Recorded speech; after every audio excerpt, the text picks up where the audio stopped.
धारणी के जिला परिषद स्कूल में राष्ट्रीय तंबाकू नियंत्रण कार्यक्रम अंतर्गत छात्रों को मार्गदर्शन किया गया।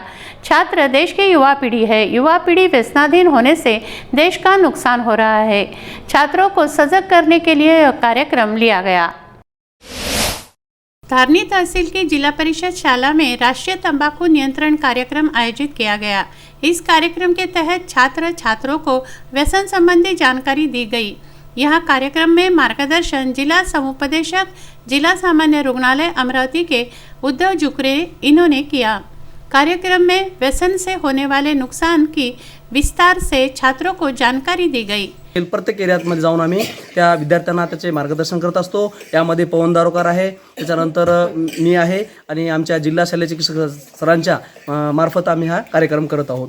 हे शासकीय कार्यक्रम आहे, त्यामुळे शासनाने सरांनी आम्हाला खूप सहकार्य करत असतात।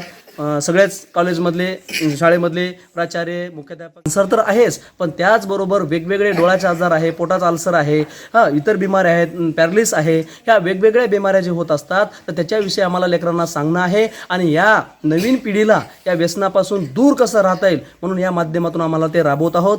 आमच्याकडे टार्गेट आहे 140 शाळे किंवा कुठे त्याचा सिलेबसमध्ये त्याचे दुष्परिणाम नाही आहेत, व्यसनाचे दुष्परिणाम काय आहेत याविषयी लोकांना जाणीव नाही आहे। म्हणून एकदा जर दारू प्यायला लागले की पूर्ण दारूच पित राहतात, एकदा खरा खायला लागले की खराच खात राहतात, त्याच्या दुष्परिणामाविषयी माहिती नाही। कार्यक्रम के दरमियान शुभांगी खोलापुरे, अर्चना जवंजाल, अनीता चौहान, संतोष पूर्वे, शिक्षकगण उपस्थित थे।